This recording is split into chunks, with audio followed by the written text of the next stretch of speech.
Hello there. Come on in. Don't worry about the mess on the counter. Just pull that stool over. Mind the stray fiber optic cables on the floor.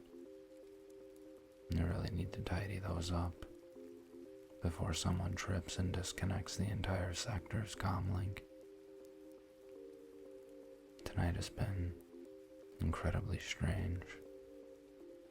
The atmospheric scrubbers on level 4 broke down again, so everyone down here is breathing in that sweet, synthetic vanilla-tinted smog. It's supposed to mask the industrial exhaust, but it smells just like a candy factory caught fire inside a data center. Let me just adjust this desk lamp. There. That amber glow is much easier on the optic nerves than that harsh, piercing blue neon outside. The corporate billboards across the street have been flickering at a frequency that gives me an instant migraine. They're trying to sell some new memory wipe software. Imagine that. Paying credits to forget your own Tuesday. Though some weeks, I suppose I can see the appeal. I'm just polishing the casing on this old neural deck. It belongs to a courier who staggered in an hour ago, muttering about a corrupted data packet. Look at these scratches on the alloy chassis. This isn't standard wear and tear. This is the mark of someone who had to jump across a magnetic rail line to avoid a drone patrol. The things people do just to deliver an encrypted grocery list, or whatever it is they carry in these heavy drives. Listen to that downpour. The weather grid must be malfunctioning again. They promised us a clear artificial sky for the weekend, but the clouds look like bruised graphite. I actually prefer it like this. The rain washes the grime off the solar canopies, even if it leaves that strange chemical sheen on the puddles. Let's see if we can get this interface to boot up. Initialize sequence. Bypass the firewall. And there we go. Look at those green diagnostics cascading down the display. It reminds me of the ancient terminal displays from the late 20th century, back when data was heavy and simple, before everything became a holograph, floating in your peripheral vision, constantly trying to sell you synthetic nutrient bars. Sometimes I wonder what it's like above the cloud layer, you know, where the executives live. They say up there, the sunlight isn't filtered through 3 layers of smog and shielding. They say the sky is actually blue, not that pale, ionized gray we get, but a deep, natural cobalt. I tried to simulate it once on an old visor, but the color palette just felt artificial, like someone painted over my eyes with cheap pigment. I think my retinas are too used to the neon grid anyway. If I ever saw the real sun, it would probably burn my optical processors right out of their sockets. Let's replace this burned out capacitor. It's a delicate little thing. You have to be incredibly careful with these older components. One twitch of the wrist, you trigger a micro short that fries the local memory bank. It requires patience. Everything in the city moves so fast. Hover taxis screaming through the skyways. Data transferring at terabytes per millisecond.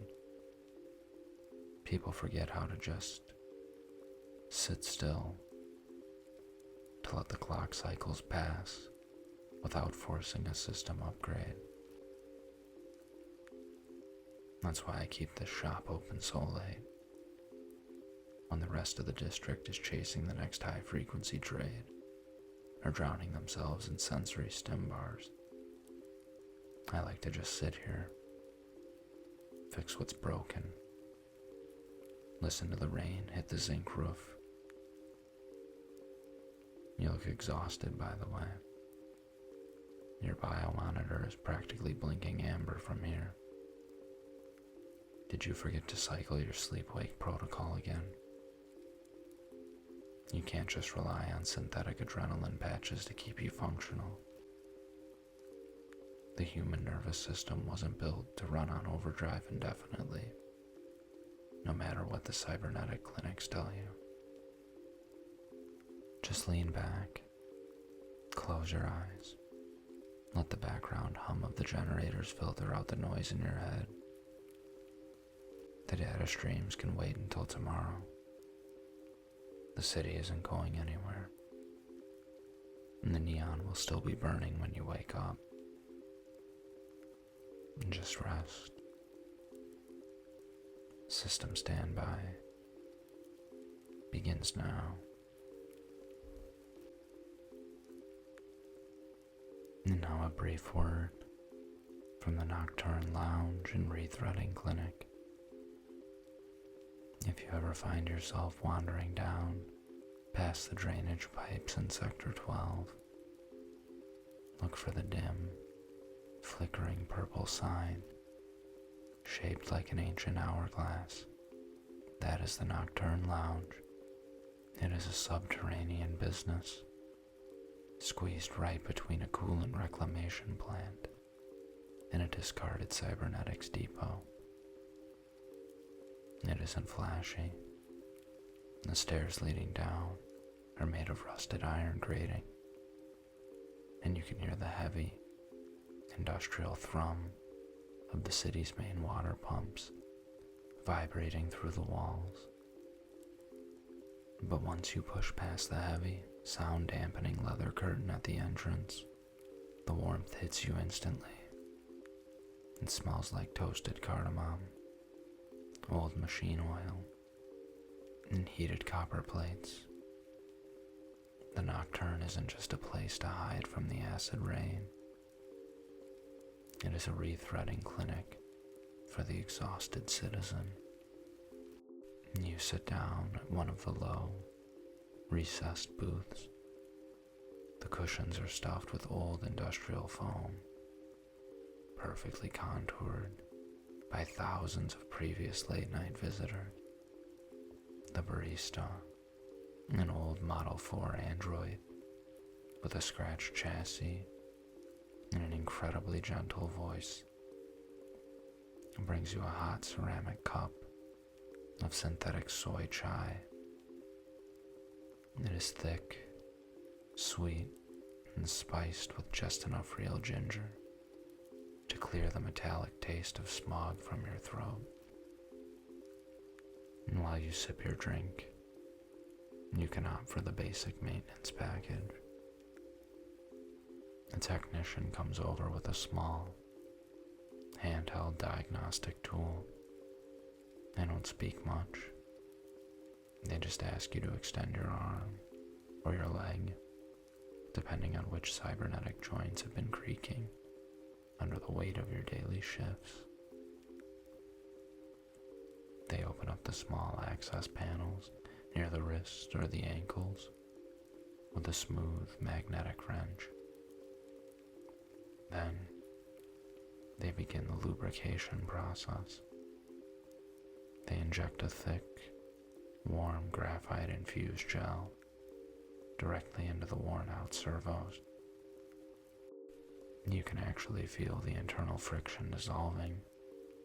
The heat leaves the metal joints, replaced by a cool, fluid smoothness. As they work on your hardware, they plug a small, insulated copper wire into your data port. And this is the rethreading process. It doesn't wipe your memory or alter your personality. It simply runs a gentle, algorithmic brush. It scrubs away the digital tracking markers left behind by the security checkpoints you pass through during the day. It cleans out the cache of corporate cookies that track your eye movements across the neon storefronts. It just unburdens your digital shadow. While the data washes clean, you can look out the small, reinforced porthole window, the street level outside. You can see the boots of corporate executives splashing through the puddles on their upper walkways, completely unaware of the quiet refuge existing just 12 feet beneath their heels. In the nocturne, nobody asks for your registration papers. Nobody cares if your chassis is premium chrome or rusted, third-hand scrap metal. The music playing from the old reel-to-reel deck in the corner is a low, dusty jazz track from a century ago, warped by magnetic interference into a slow, hypnotic drone. By the time your cup is empty, your joints move without a single click.